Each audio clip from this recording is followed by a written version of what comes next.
ഈ രണ്ടാം ദിനമായി ഇന്ന് എല്ലാ രീതിയിലും മുക്കും മൂലയും തിരിഞ്ഞുള്ളൊരു രക്ഷാപ്രവർത്തനമാണ് സൈന്യത്തിൻ്റെ നേതൃത്വത്തിൽ അവിടെ നടന്നുകൊണ്ടിരിക്കുന്നത്. എല്ലാ മേഖലകളും തിരിഞ്ഞ് നമുക്ക് ഈ ദൃശ്യങ്ങളിൽ തന്നെ കാണാൻ കഴിയുന്നുണ്ട്. ഓരോരുത്തരുടെയും വീടുകൾ, അതിന് മുകളിൽ മണ്ണ് മൂടിക്കിടക്കുന്ന അവസ്ഥ, മണ്ണ് തുരന്ന് വീടുകൾക്കുള്ളിലെത്തിയുള്ള രക്ഷാപ്രവർത്തനമാണ് നടക്കുന്നത്. മുണ്ടക്കൈ മേഖലയിൽ ഈ അതീവ സങ്കീർണമായ രക്ഷാദൗത്യമാണ് നടന്നുകൊണ്ടിരിക്കുന്നത്. ഒറ്റപ്പെട്ടു പോയ ഭാഗങ്ങളിലുള്ളവരെ സുരക്ഷിതമായി ഇക്കരയ്ക്ക് എത്തിക്കാനുള്ള ശ്രമങ്ങളാണ്, ആ ദൃശ്യങ്ങളാണ് നമ്മൾ കാണുന്നത്. ഈ ദൗത്യ സംഘത്തിനൊപ്പം തന്നെ ആസിഫ് ഉണ്ട്, നമുക്കൊപ്പം ആസിഫ് തുടരുന്നുണ്ട്. ആസിഫ്, ആ കുടുങ്ങിക്കിടക്കുന്നവരിലേക്ക് എത്തുന്നു അല്ലേ?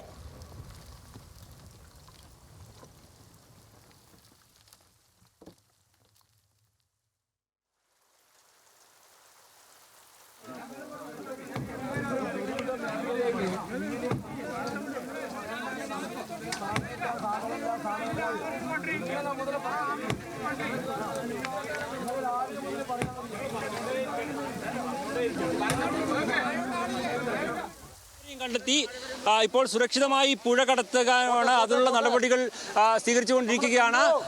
കുത്തായ ഒരു ഇറക്കമുണ്ട്, മണ്ണിടിഞ്ഞ പാതയാണ്. ഈ പാതയിൽ നിന്ന് വേണം നമുക്ക് സ്വാഭാവികമായി ഇനി ഇവരെ താഴേക്ക് ഇറക്കാൻ. ആദ്യഘട്ടത്തിൽ തന്നെ കുട്ടികളടക്കമുള്ളവരെ താഴേക്ക് ഇറക്കുകയാണ്. അതിനുള്ള സജ്ജീകരണങ്ങളെല്ലാം പൂർത്തിയായി കഴിഞ്ഞ് നമുക്ക് ദൃശ്യങ്ങളിൽ കുറച്ചെങ്കിലും കാണാൻ കഴിയുമെന്ന് ഞാൻ പ്രതീക്ഷിക്കുന്നുണ്ട്. കാരണം ആ ഒരു ദൗത്യം ഇപ്പോൾ ആരംഭിച്ചു കഴിഞ്ഞിരിക്കുകയാണ്. അതായത് ആദ്യഘട്ടത്തിൽ ഇവിടെ നിന്ന് താഴേക്ക് വരെ, ഏറ്റവും താഴേക്ക് വരെ റോപ്പ് ഇടുകയാണ്. അതായത് ഈ ഒരു ചെങ്കുത്തായ ഒരു ഇറക്കമാണ്. ഈ ഇറക്കം മുഴുവൻ ഇപ്പോൾ റോപ്പ് വെച്ച് ബന്ധിപ്പിക്കുകയാണ്. അതിനുശേഷം ഇങ്ങനെ ഇതിന് പാരലായി നമ്മളുടെ സൈന്യവും ഫയർഫോഴ്സ് ഉദ്യോഗസ്ഥരും NDRF സംഘവും അതുപോലെ തന്നെ സന്നദ്ധ സേവന സംഘടനയുമായി ബന്ധപ്പെട്ട ആളുകൾ, ഫയർഫോഴ്സ് സംഘത്തിന്റെ കാര്യം നമ്മൾ എടുത്ത് പറയേണ്ടതുണ്ട്. കാരണം അവർ വളരെ ശ്രമകരമായി ഈ ഒരു ദൗത്യത്തിനൊപ്പം അവരും എത്തിയിരുന്നു.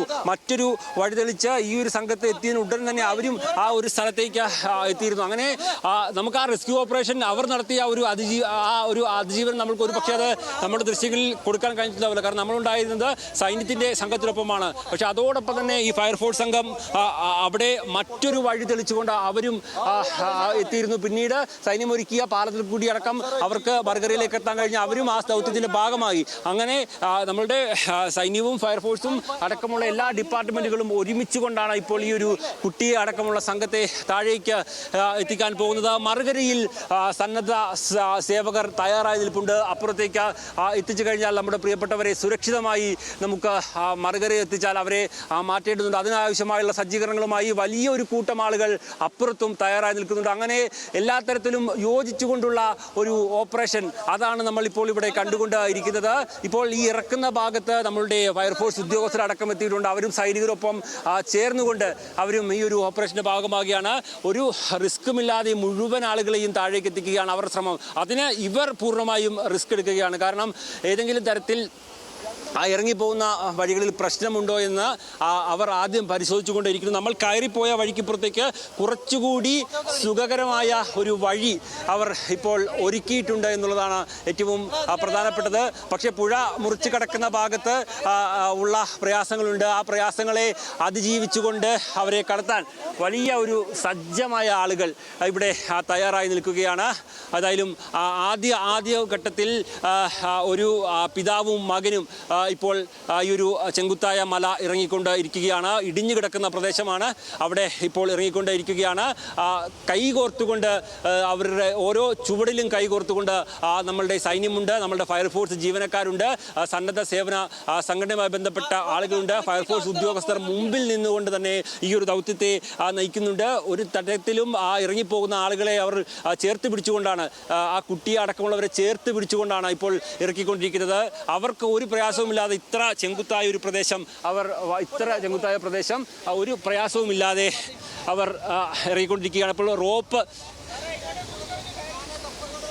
കാനയുടെ ഇവിടെ ഒരു കാനയുണ്ട്. അപ്പോൾ ആ കാനയുടെ അപ്പുറത്തേക്ക് ആ കയറൊന്ന് നീക്കി കൊടുക്കാൻ നമ്മളോടുകൂടി അവർ ആവശ്യപ്പെട്ടിരിക്കുകയാണ്. അപ്പോൾ എന്തായാലും അത്തരത്തിൽ എല്ലാ തരത്തിലുമുള്ള എല്ലാ സജ്ജീകരണങ്ങളും ചേർന്നുകൊണ്ടുള്ള ഒരു രക്ഷാപ്രവർത്തനം. ആദ്യഘട്ടത്തിൽ ആ പിതാവും മകനും ഇപ്പോൾ ആ പുഴയുടെ തീരത്തേക്ക് ചെങ്കുത്തായ ഇടിഞ്ഞു കിടക്കുന്ന ഒലിച്ചുപോയ ഈ ഭൂമിയിൽ കൂടി ഫയർഫോഴ്സ് ഉദ്യോഗസ്ഥരുടെ അടക്കം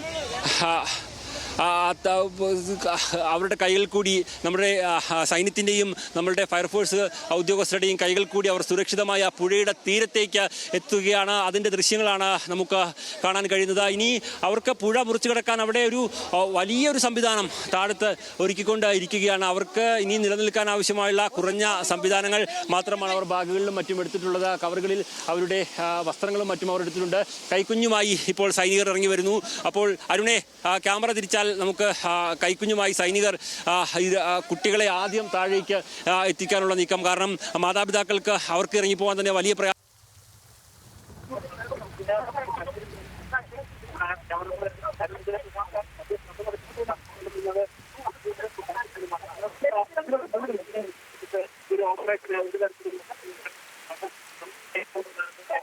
ആസിഫ്, ഈ റേഞ്ചിന്റെ കുറച്ച് പ്രശ്നം നിലനിൽക്കുന്നുണ്ട്.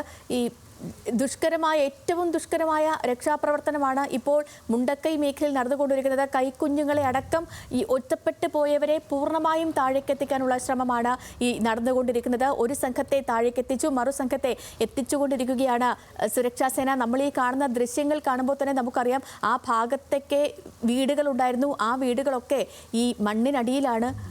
ഈ ഭാഗങ്ങളിൽ സുരക്ഷിതരായിരുന്നവർ ഒരു കേന്ദ്രത്തിലുണ്ടായിരുന്നു. ഇവരെയാണ് ഇപ്പോൾ താഴേക്ക് എത്തിച്ചുകൊണ്ടിരിക്കുന്നത്.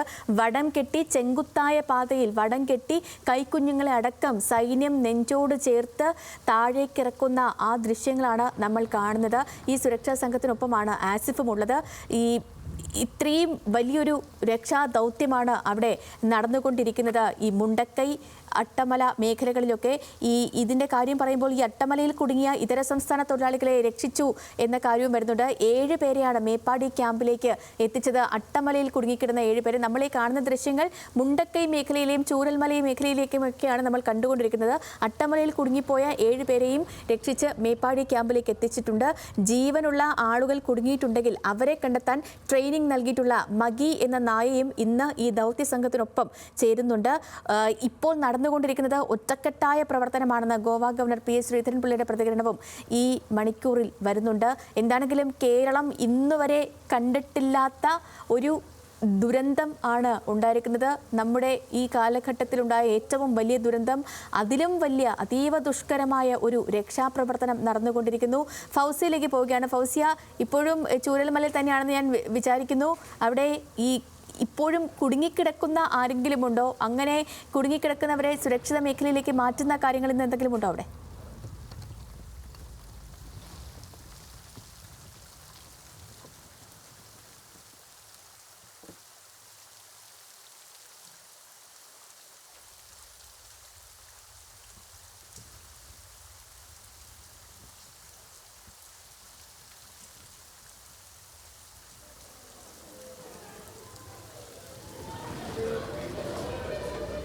ഇതിൽ കുടുങ്ങിക്കിടക്കുന്നവർ നേരത്തെ പറഞ്ഞ പോലെ അട്ടമലയിലും പുത്തുമലയിലും കുടുങ്ങിക്കിടന്നിരുന്ന ഇതര സംസ്ഥാന തൊഴിലാളികൾ, അതായത് തേയിലത്തോട്ടങ്ങളിൽ ജോലിക്ക് വന്ന ഇതര സംസ്ഥാന തൊഴിലാളികളാണ് ഇപ്പോൾ രക്ഷിച്ച്, അതായത് 100-ലധികം പേർ ഒരു മുസ്ലിം പള്ളിക്കകത്തും ബാക്കി 20 പേർ മറ്റൊരു ലയത്തിനകത്തും താമസിച്ചിരുന്നു. അവരെ സുരക്ഷിതമായി ഇന്നലെ രാത്രി തന്നെ അവരുടെ സുരക്ഷിതത്വം ഈ സർക്കാർ ഏജൻസികൾ ഉറപ്പുവരുത്തിയിരുന്നു. അതിനുശേഷമാണ് ഇന്ന് രാവിലെ ഏറ്റവും ആദ്യം ഒരൊറ്റ കാര്യം പറഞ്ഞോട്ടെ. ഇപ്പോൾ നമ്മൾ ഈ സ്ക്രീനിൽ കാണുന്ന ദൃശ്യങ്ങൾ ഇത് മുണ്ടക്കൈ മേഖലയിൽ നിന്നുള്ളതാണ്. ഒറ്റപ്പെട്ടു പോയവരെ, കൈക്കുഞ്ഞുങ്ങളെ അടക്കം ഒറ്റപ്പെട്ടു പോയവരെ നെഞ്ചോട് ചേർത്ത് സൈന്യം താഴേക്ക് എത്തിക്കുന്ന ദൃശ്യങ്ങളാണ് നമ്മൾ കാണുന്നത്. വടം കെട്ടി ചെങ്കുത്തായ പാതകളിൽ വടം കെട്ടി താഴേക്ക് സൈന്യം എത്തിക്കുന്ന ദൃശ്യങ്ങളാണ് പ്രേക്ഷകർ ന്യൂസ് മലയാളത്തിന്റെ സ്ക്രീനിലൂടെ ഇപ്പോൾ കണ്ടുകൊണ്ടിരിക്കുന്നത്. ഫൗസിയ, തുടരാം. എസ്റ്റേറ്റുകളിൽ കുടുങ്ങിക്കിടക്കുന്ന ഇതര സംസ്ഥാന തൊഴിലാളികളുണ്ട് എന്നുള്ളതാണ്.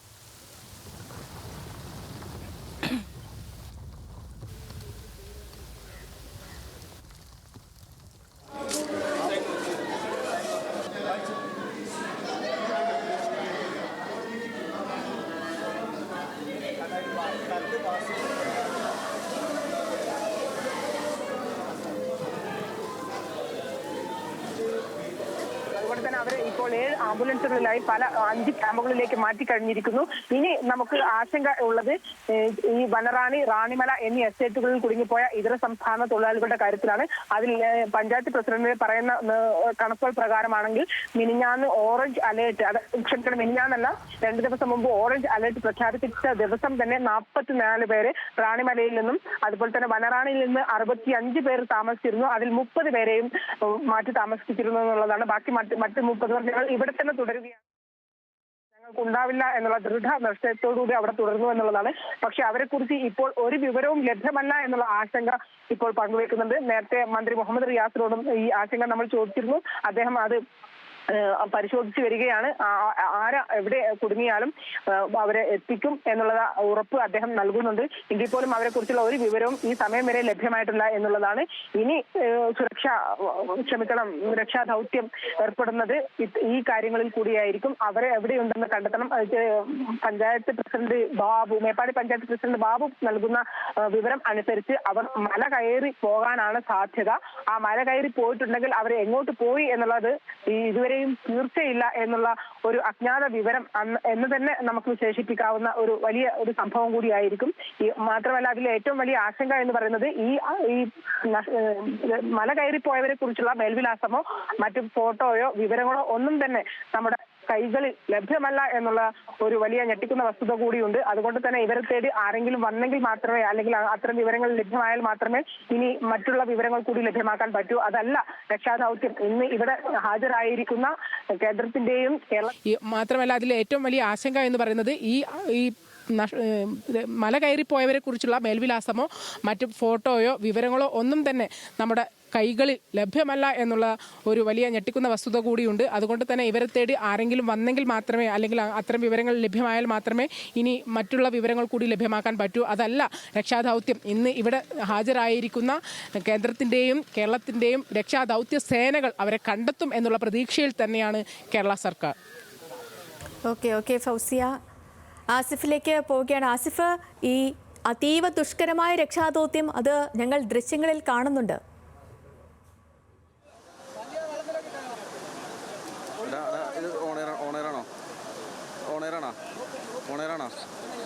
ഓണറാണോ?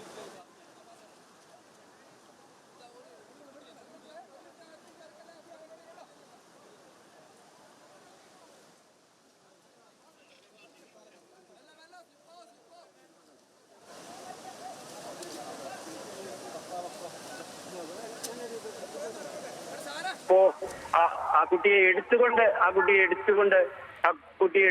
ഇറക്കുകയാണ്. ഇപ്പോൾ നമുക്ക് ദൃശ്യങ്ങളിൽ കാണാൻ കഴിയും. കാരണം വലിയ ചെങ്കുത്തായ ഒരു പാതയാണ്. ആ പാതയിൽ കൂടി ഒരാൾക്ക് നടന്നു പോവുക തന്നെ ഭയങ്കര ദുഷ്കരമാണ്. ആ ഒരു ഘട്ടത്തിലാണ് ഈ സർജറി കഴിഞ്ഞ ഒരു കുട്ടിയുള്ളത്. ആ കുട്ടിയെ ഇപ്പോൾ സൂക്ഷ്മമായി താഴേക്ക് ഇറക്കിക്കൊണ്ടിരിക്കുകയാണ്. എന്തായാലും നമ്മളുടെ എല്ലാ സംവിധാനങ്ങളും ഒരുമിച്ച് പ്രവർത്തിച്ചതിന്റെ ഒരു ഫലമാണ് ഈ കുടിക്കിടന്ന മുഴുവൻ ആളുകളെയും, അതായത് ഈ എസ്റ്റേറ്റിൽ കുടിക്കിടന്ന മുഴുവൻ ആളുകളെയും ഇപ്പോൾ പുറത്തേക്ക് രക്ഷാദൗത്യം ഇപ്പോൾ പുരോഗമിച്ചുകൊണ്ട് ഇരിക്കുകയാണ്. ആ രക്ഷാദൗത്യത്തിന്റെ ഭാഗമായി നമ്മളുടെ സൈനികരുണ്ട്, നമ്മുടെ ഫയർഫോഴ്സ് ഡിപ്പാർട്ട്മെന്റ് ഉണ്ട്, അതുപോലെ തന്നെ സേവനവുമായി ബന്ധപ്പെട്ടുള്ള നിരവധി പ്രവർത്തകരുണ്ട്. അവരെല്ലാവരും ഈ ഒരു റോപ്പ് കെട്ടിയ വഴികളിൽ ഇങ്ങനെ കൈ കോർത്ത് നിൽക്കുകയാണ്. ഒരു തടസ്സവും ഉണ്ടാകാതെ ഈ ആളുകൾക്ക് താഴേക്ക് എത്താനുള്ള സജ്ജീകരണങ്ങൾ ഒരുക്കിക്കൊണ്ട് ചെറിയ കുട്ടികളുണ്ടായിരുന്നു. ആ ചെറിയ കുട്ടികളെ സൈനികർ എടുത്തുകൊണ്ട് ഇറക്കി ഇപ്പോൾ മറുകരയിലേക്ക് എത്തിക്കാനുള്ള ഒരു പരിശ്രമമാണ് നടന്നുകൊണ്ടിരിക്കുന്നത്. ഏറ്റവും പ്രധാനപ്പെട്ടത് ഇപ്പോൾ കുറച്ച് ആളുകൾ മറുകരയിലേക്ക് കുറച്ച് ആളുകൾ കടന്നിട്ടുണ്ട്. ആ ആളുകൾ മറുകരയിലേക്ക് സൂക്ഷ്മമായി കടക്കുന്നുണ്ട്. അങ്ങനെ എല്ലാ തരത്തിലും ഈ രക്ഷാദൗത്യം വലിയ രീതിയിലുള്ള ഒരു വിജയമാണ് എന്ന് തന്നെ നമുക്ക് പറയാം. ആദ്യം മുതൽ വളരെ റിസ്ക് പിടിച്ചുള്ള ഒരു ദൗത്യം, ആ ദൗത്യം അതിന്റെ പരിസമാപ്തിയിലേക്ക് ഇതിന്റെ സന്തോഷകരമായ നിമിഷങ്ങളാണ് നമുക്ക് പങ്കുവെക്കാൻ കഴിയുന്നത്. ഒരാൾക്ക് വലിയ പ്രയാസമില്ല. 2 ആളുകൾക്ക് ചെറിയ ശാരീരിക അവസ്ഥകൾ ഉള്ളവരുണ്ട്. അവരെ നമുക്ക് കഴിയുന്ന എല്ലാ സംവിധാനങ്ങളും എടുത്തുകൊണ്ട്, ആ കുട്ടീന്റെ കാര്യം ഞാൻ നേരത്തെ പറഞ്ഞു, സർജറി കഴിഞ്ഞ കുട്ടിയാണ്. പക്ഷെ നമുക്ക് എടുത്തുകൊണ്ട് ഈ വഴി ഇറങ്ങാൻ കഴിയില്ല. ആ കുട്ടിയുടെ കൂടി സഹായത്തോടു കൂടി മാത്രമേ ആ കുട്ടിയെ താഴേക്ക് ഇറക്കാൻ കഴിയുള്ളൂ. അത് കൈമാറി ആ കുട്ടിയെ താഴേക്ക് മാറ്റുന്നുണ്ട്. കാരണം സർജറി കഴിഞ്ഞ കുട്ടി ആയതുകൊണ്ട് നമ്മള് പ്രയാസമുള്ളത് ആ കുട്ടിയുടെ കുടുംബം ചൂണ്ടിക്കാണിച്ചപ്പോൾ നമ്മളത് ഇവിടെയുള്ള ഉദ്യോഗസ്ഥർ അറിയിച്ചു. അപ്പോൾ തന്നെ ഉദ്യോഗസ്ഥർ അതിന് കൂടുതൽ സുരക്ഷിതമായി താഴേക്ക് ഇറങ്ങാനുള്ള സജ്ജീകരണങ്ങൾ ചെയ്തു കൊടുക്കുകയും ചെയ്തു. ഇപ്പോൾ പാലത്തിന് കുറുകെ നിർമ്മിച്ച താൽക്കാലിക പാലം വഴി, താൽക്കാലിക പാലം എന്നല്ല, താൽക്കാലിക മനുഷ്യപ്പാലം വഴി എന്ന് നമുക്ക് പറയാം, സൈനികർ ആ പുഴയിൽ നിരന്നു നിന്നുകൊണ്ടാണ് ആളുകളെ അപ്പുറത്തേക്ക് കടത്തിവിടുന്നത്. ഇപ്പോൾ നമുക്ക് ദൃശ്യങ്ങളിൽ അരുന്നത് നൽകാൻ ശ്രമിക്കുന്നുണ്ട്. അതായത് സൈനികർ കുറുകെ കെട്ടിയ വടത്തിൽ സൈനികരും ഫയർഫോഴ്സ് ഉദ്യോഗസ്ഥരും ഇങ്ങനെ നിരന്നു നിൽക്കുകയാണ്. പുഴയുടെ കുറുക്ക് ആ ഒഴുക്കിൽ അവർ പിടിച്ചു നിൽക്കുകയാണ്. അതിന്റെ മറു സൈഡിൽ കൂടി ആ ഒഴുക്കിൽ പിടിച്ചു നിൽക്കുന്നു. ആ തടഞ്ഞു നിർത്തിയ ഒഴുക്കിൽ കൂടി ഈ ആളുകൾക്ക് സുരക്ഷിതമായി കടന്നു പോകാനുള്ള സജ്ജീകരണങ്ങൾ ചെയ്തുകൊണ്ടേയിരിക്കുന്നു. അങ്ങനെ വളരെ ശ്രമകരമായ ഒരു ദൗത്യം അതിന്റെ വിജയത്തിലേക്ക് നീങ്ങുമ്പോൾ നമുക്ക് വലിയ സന്തോഷകരമായ ഒരു നിമിഷങ്ങൾ തന്നെയാണ്. കാരണം ഇത്രയും റിസ്ക് പിടിച്ചൊരു ഓപ്പറേഷൻ അത് പൂർത്തിയാക്കിയിരിക്കുന്നു. ഒരു ഘട്ടത്തിലും അതിനൊരു പ്രയാസവും നേരിടാതെ, അതിനൊരു തടസ്സവും സൃഷ്ടിക്കാതെ നമുക്കും അതിന്റെ ഒപ്പം നിലനിർത്താൻ സാധിച്ചിട്ടുണ്ട്. നമ്മളുടെ ക്യാമറമാൻ അടക്കമുള്ളവർ അവന് ഈ ദൗത്യ സംഘത്തിന്റെ ഭാഗം എന്ന പോലെ പ്രവർത്തിക്കുന്നുണ്ട്. കാരണം അവിടെയുണ്ടായിരുന്ന ആളുകളുടെ വസ്ത്രങ്ങളും അവരുടെ ബാഗുകളും മറ്റും പുറത്തേക്ക് എത്തിക്കാനും എല്ലാം അത് തോളിലേറ്റിക്കൊണ്ടും മറ്റും അവനും നമ്മളുടെ ഒപ്പം ഇറങ്ങി വരുന്നുണ്ട്. അങ്ങനെ നമ്മൾക്ക് പരിമിതമായി ചെയ്യാൻ കഴിയുന്ന കാര്യങ്ങൾ ചെയ്തുകൊണ്ട് തന്നെയാണ് ഈ ഒരു ദൗത്യ സംഘത്തിനൊപ്പം നമ്മൾ യാത്ര ചെയ്തത്. അത് വിജയകരമായി പൂർത്തീകരിക്കാൻ കഴിഞ്ഞിട്ടുണ്ട് എന്നുള്ളത് ഏറ്റവും ആശ്വാസകരമായ ഒരു സംഗതികൾ കൂടിയാണ് നമുക്ക് ഇപ്പോൾ ഇവിടെ നിന്ന് പറയാൻ കഴിയുക. ഏതായാലും ആ ഒരു ഇറക്കം നമ്മളും തുടരുകയാണ്. ചെങ്കുത്തായ പ്രദേശമാണ്. ചെളിക്കിടയിൽ കല്ല് നിറഞ്ഞു കിടക്കുകയാണ്. നടന്നു പോവുക പോലും പ്രയാസമുള്ള ഒരു പാതയിൽ കൂടിയാണ് ഇപ്പോൾ സൈന്യവും ഉദ്യോഗസ്ഥരും വഴി ഒരുക്കിയിട്ടുള്ളത്. വഴിയിൽ കൂടി നമ്മളും സുഗമമായി താഴേക്ക് എത്താനുള്ള ഒരു ക്രമത്തിലാണ്. ഏതായാലും വലിയ രീതിയിൽ നമ്മളുടെ വലിയൊരു ആശങ്കകൾ ഇപ്പോൾ കുറഞ്ഞിരിക്കുകയാണ്. കാരണം നമുക്ക് അറിയാം, ഇത്രയും ആളുകൾ ഇവിടെ കുടുങ്ങിക്കിടക്കുക എന്ന് പറഞ്ഞാൽ നമ്മളെ സംബന്ധിച്ചോളം അവരുടെ സജ്ജീകരണങ്ങൾ, അവരുടെ സംവിധാനങ്ങൾ കഴിയുമോ എന്നുള്ള ആശങ്കകൾ ഉണ്ടായിരുന്നു. അങ്ങനെ ആളുകൾ ഇപ്പോൾ പാലം കടന്നു പോയിരിക്കുകയാണ്. ആ പാലത്തെ കുറിച്ച് എടുത്തു പറയണം. അതൊരു പാലമല്ല, അതൊരു മനുഷ്യർ നിർമ്മിച്ച ഒരു പാലമാണ്. ആ വെള്ളത്തിൽ കുറുകെ നിരന്നു നിൽക്കുന്നത് ഒരു കൂട്ടം മനുഷ്യരാണ്. അവർ ആ ഒരു വലിച്ചു കിട്ടിയ ഒരു കയറിന്റെ പിൻബലത്തിലാണ് അവിടെ പിടിച്ചു നിൽക്കുന്നത്. നമുക്ക് ആ ഒരു സംവിധാനം ശക്തമായി തന്നെ അത് മുന്നോട്ട് പോവുകയാണ്. ഇപ്പോൾ ആ ഒരു ഒഴുക്കിനൊപ്പം ആളുകൾ ഇങ്ങനെ അങ്ങോട്ട് മാറിക്കൊണ്ടിരിക്കുകയാണ്. നമ്മുടെ ക്യാമറമാൻ അരുൺ അതിന്റെ ദൃശ്യങ്ങൾ പകർത്തുന്നുണ്ട്. അങ്ങനെ ആ ഒരു ദൗത്യം അത് വിജയകരമായി പൂർത്തീകരിക്കാൻ അരുണെ നമുക്ക് ആ ദൃശ്യങ്ങൾ കൂടി കൊടുത്താലോ? ആ ആളുകളെ ആ പുഴയിൽ കൂടെ കടത്തുന്ന ദൃശ്യങ്ങൾ നമ്മുടെ ക്യാമറമാൻ യദു ശരിക്കും പറഞ്ഞാൽ ഇപ്പോ നമ്മളുടെ കൂട്ടത്തിൽ അല്ല എന്ന് നമുക്ക് പറയാം. അവൻ ആ രക്ഷാദൗത്യത്തിന്റെ ഭാഗമാണ്. അവൻ ആ രക്ഷാദൗത്യത്തിന്റെ ഭാഗമായി ഉള്ള സാധനങ്ങളും മറ്റുമായി ഇറങ്ങിക്കൊണ്ടിരിക്കുകയാണ്. അത് അങ്ങനെ നടന്നു വരുന്ന ആൾക്ക് കൈമാറിക്കൊണ്ടിരിക്കുകയാണ്. അങ്ങനെ അവരും ആ ഒരു രക്ഷാദൗത്യത്തിന്റെ ഭാഗമായി തന്നെ നമ്മളുടെ യദുവും ഇപ്പോൾ അവിടെ തന്നെ നിലനിൽക്കുന്നുണ്ട്. അതായത് അവിടെ നിന്നുള്ള സാധനങ്ങൾ കൈമാറി വരുന്ന ആളുകളുടെ കൂട്ടത്തിൽ അതിന്റെ ഭാഗമായി ഇപ്പോൾ ഭാഗമായിക്കൊണ്ടിരിക്കുകയാണ്. എന്തായാലും അപ്പുറത്ത് നമുക്ക് ആ ഒരു പാലം നിർമ്മിച്ചിരിക്കുന്നത് നോക്കാം. ആ വെള്ളത്തിൽ കുറുകെ ആളുകൾ ഇങ്ങനെ നിൽക്കുകയാണ്.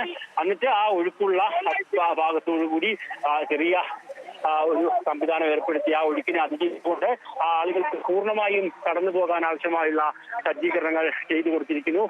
അങ്ങനെ വിജയകരമായി കൂടുതൽ ആളുകളും അപ്പുറത്തേക്ക് കടന്നിരിക്കുകയാണ്. ഇനി വളരെ കുറച്ച് ആളുകൾ മാത്രമേ ഇനി കടക്കാനുള്ളൂ. നമുക്ക് ലഭ്യമാവുമെങ്കിൽ മാത്രം അവരുടെ പ്രതികരണം ലഭ്യമാകും. നമ്മൾ എസ്റ്റേറ്റ് മാനേജർ പ്രതികരണം തേടിയിരുന്നു. അദ്ദേഹമാണ് അവിടെ ഉണ്ടായിരുന്ന കാര്യങ്ങളെ കുറിച്ച് പറഞ്ഞത്. എന്തായാലും മഴ മാറി നിൽക്കുന്നു എന്നുള്ളത് വളരെ സന്തോഷകരമായ ഒരു കാര്യമാണ്. മഴയില്ലാത്തത് ദൗത്യത്തിന് വളരെ സഹായകരമായി.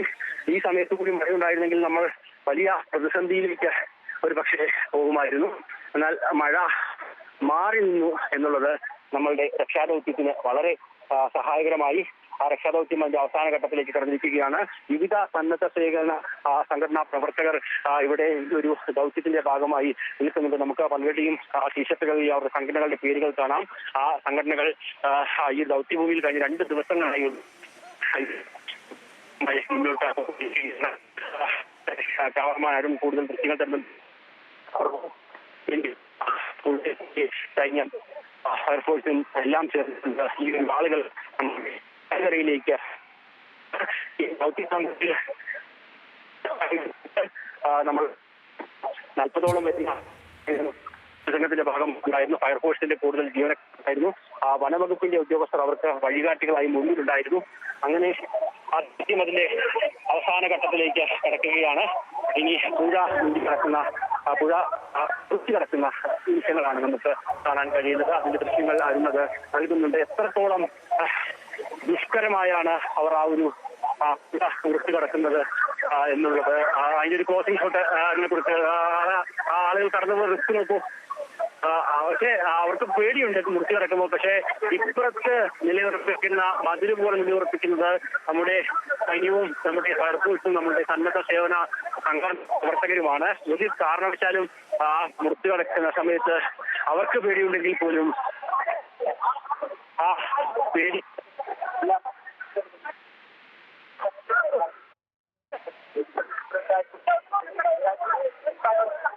തീർച്ചയായും ആസിഫ, അതീവ ദുഷ്കരമായ ഒരു രക്ഷാപ്രവർത്തനമാണ് അവിടെ മേഖലയിൽ നടക്കുന്നത്. അവരെ എല്ലാവരെയും സുരക്ഷിതരായി ഇക്കരെ എത്തിക്കാനുള്ള ശ്രമങ്ങളാണ് നടന്നുകൊണ്ടിരിക്കുന്നതും. അവിടെ നിന്നുള്ള ദൃശ്യങ്ങളാണ് ആസിഫ് നമുക്കുമായി പങ്കുവെക്കുന്നതും വിവരങ്ങളുമാണ് പങ്കുവെക്കുന്നതും. മുണ്ടക്കയം ഭാഗത്ത് വനറാണി എസ്റ്റേറ്റിൽ ഒറ്റപ്പെട്ടു പോയ 19 പേരെ ഇപ്പോൾ സൈന്യം സുരക്ഷിതരായി താഴേക്ക് എത്തിക്കുന്ന ദൃശ്യങ്ങൾ. അതിൽ പ്രായമായവരുണ്ട്, കുഞ്ഞു കുട്ടികളുണ്ട്. അവരെല്ലാം സുരക്ഷിതരായി താഴേക്ക് കരുതലോടെ നെഞ്ചോട് ചേർത്ത് സൈന്യവും സന്നദ്ധ പ്രവർത്തകരുമൊക്കെ താഴേക്ക് എത്തിക്കുകയാണ്. ലക്ഷ്മി പത്മ കൂടി ചേരുന്നു. ലക്ഷ്മി, രക്ഷാപ്രവർത്തനം നടക്കുന്ന മേഖലയിലാണ് ലക്ഷ്മി ഉള്ളതെന്ന് മനസ്സിലാക്കുന്നു. അവിടെ ഈ 2ാം ദിനത്തെ രക്ഷാപ്രവർത്തനം, ഈ ഒറ്റപ്പെട്ടു പോയ ആളുകളെയൊക്കെ കണ്ടെത്തുന്ന കാര്യങ്ങൾ ഏതൊക്കെ രീതിയിലാണ്? കൂടുതൽ സൈന്യം ആ മേഖലയിലേക്ക് എത്തുന്നുണ്ടോ? വിവരങ്ങൾ.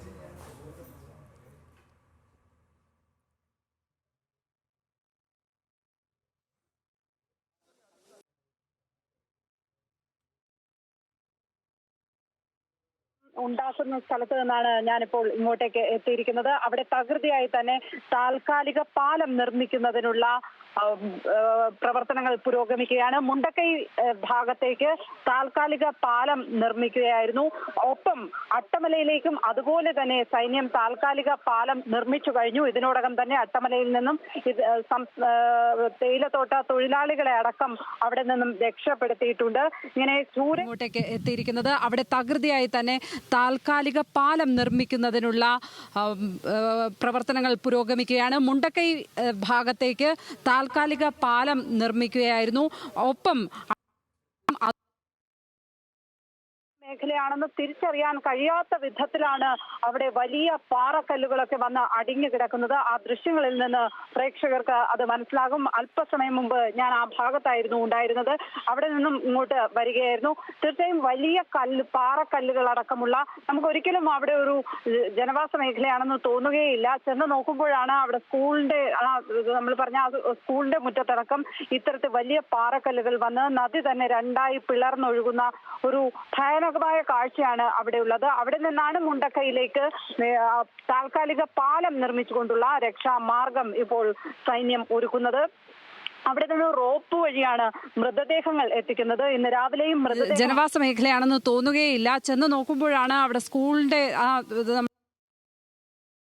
റോപ്പ് വഴിയായിരുന്നു. ഏതായാലും വലിയ തോതിൽ രക്ഷാപ്രവർത്തനം കൈമെയ് മറന്നുള്ള ഒരു രക്ഷാപ്രവർത്തനം തന്നെയാണ് നടക്കുന്നത്. മണ്ണ് മാറ്റി ഉള്ള പരിശോധന ഇന്നാണ് ആരംഭിച്ചിരിക്കുന്നത്. മുണ്ടക്കൈയിൽ അത് എങ്ങനെയാണെന്ന് നമ്മുടെ പ്രതിനിധികളോട് ചോദിക്കേണ്ടി വരും. ഇവിടെ പാറക്കല്ലുകൾ ഇളക്കി അങ്ങനെ ഉള്ള പരിശോധനകൾ നടക്കുന്നുണ്ട്. വളർത്തുമൃഗങ്ങളെ അടക്കം അതിനകത്ത് നിന്ന് കാണുന്നുണ്ട്. ഏതായാലും മരണസംഖ്യ സംബന്ധിച്ച് ഏറ്റവും പുതിയ വിവരങ്ങൾ അനുസരിച്ച് അനഘ നമുക്കൊപ്പം ചേരുന്നുണ്ട്. അനഘ, 156 അല്ലേ?